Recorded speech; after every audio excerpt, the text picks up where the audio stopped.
আমার হাতে হ্যান্ডক্যাপ পরানো হলো, চোখ বেঁধে ফেলা হলো আর কি। গাড়িতে উঠালেন, গাড়িতে ভিতরে আমি বসলাম, উচ্চস্বরে গান ছেড়ে দেওয়া হলো, হিন্দি গান। আমাদেরকে 7 দিনের জন্য গুম করা হয় এবং এমন একটা জায়গায় রাখা হয় যে জায়গাটাকে এখন মানুষ আয়নাঘর নামে বলে আর কি। তো এই সুযোগটা কাজে লাগিয়ে খুব সুন্দরভাবে এটাকে পালিশ করা হচ্ছিল আর কি, যে আমরা পারিবারিক কারণে মাইক্রো সহ মানে গাড়ি সহ 7 দিন আত্মগোপনে চলে গেলাম, তাই না? তো এটা পুরোই মিথ্যা ছিল, এটা কোনো ব্যক্তিগত ইস্যু ছিল না, এটা একটা পরিকল্পিত গুম ইস্যু ছিল আর কি। মনে হলো যে maybe this is the end of my life, my journey, my mission. তা আমার মনে আছে যে আমি কালিমা শাহাদা পড়লাম। এখানে এসে আমার হাত ধরলো যিনি, ঠিক আছে, তিনি আমাকে বললেন যে we are from DB, please cooperate. এই তো সে ভাই লুঙ্গি পড়া, তো আমি বললাম আরে ভাই লুঙ্গি পড়ছেন, সমস্যা নেই, চলেন ওঠেন, ব্যাপার না, আমার পোশাক আছে, ওখানে গিয়ে দিয়ে দিব।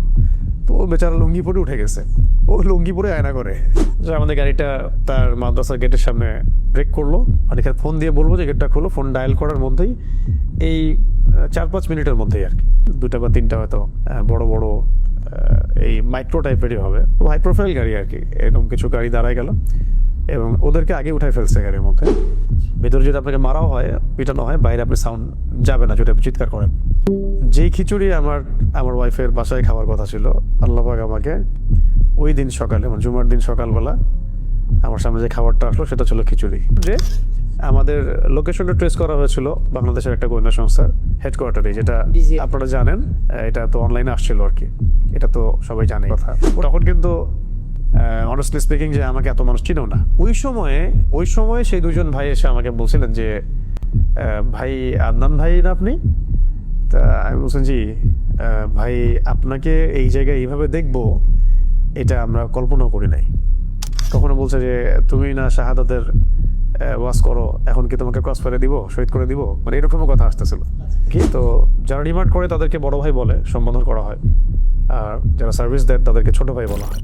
রিমান্ড তো একটার পর একটা হচ্ছেই, প্রতিদিনে মনে হয় 1-2টা করে রিমান্ড হতো, রাত্রে 1টা করে হতো। একটা রুটিন প্রোফাইল আছে তাদের, যে আমি কোনো জঙ্গি সংগঠনের সাথে আছি কিনা, আমি কোনো বৈদেশিক কোনো সংগঠনের সাথে জড়িত কিনা, কেন আমি জিহাদের কথা বলছি, কেন আমি ইকামতের দিনের কথা বলছি, কেন আমি মানে খিলাফা শব্দ ইউজ করছি, কেন শরিয়া বিধানের কথা বলছি, এই বিষয়গুলো নিয়ে ঘুরে ফিরে বেসিক্যালি আসলে কথা হচ্ছে। কেন জায়নিস্ট মুভমেন্টের এগেনস্টে কথা বলা হচ্ছে, খাস করে কেন আমি ইসরায়েলের এগেনস্টে কথা বলছি, আর এদিকে ভারতের ইন্ডিয়ার এগেনস্টে কথা বলছি। আমার কাছে মনে হয় ওই 7 দিন আমি যেভাবে আল্লাহকে ফিল করেছি, এটা আমি মনে হয় আমি আমার জীবনে আর কখনো করি নাই। তিনি বলছিলেন যে তোমার এগেনস্টে 2 জন আলেমের বক্তব্য আছে আমাদের কাছে। তার মানে আমরা বিষয়টা কি বুঝলাম, যে এই তাগুতি শক্তির, তাদের আন্ডারের এই গোয়েন্দা সংস্থার এবং তাদের মানে যে চেইন অফ কমান্ড, তাদের মধ্যে এমন কিছু লিঙ্ক আছে যেটা দাড়ি টুপিওয়ালা মানুষই আপনার এভিডেন্স হয়ে কাজ করতেছে, যে অমুকে জঙ্গি, অমুকে খারেজি, অমুকে উগ্রবাদী, তাদেরকে বুঝাই দিচ্ছে বেসিক্যালি এই মানে গ্রুপ অফ পিপলটাই। সারা দেশের মধ্যে অগণিত দিনী ভাই রাস্তায় নামলেন, মানববন্ধন করলেন, প্রোটেস্ট করলেন, ফেসবুকে লেখালেখি করলেন, সামাজিক যোগাযোগ মাধ্যমে লেখালেখি করলেন। দেশ তো ছিলই, দেশের বাইরেও অনেক অ্যাক্টিভিস্টরাও এটার সাথে যুক্ত ছিল। ফেস দ্য পিপলের সাগর ভাইয়ের কথা না বললেই না। দীর্ঘ সময় আমরা সেটা ওইভাবে অনলাইনে বলতে পারি নাই।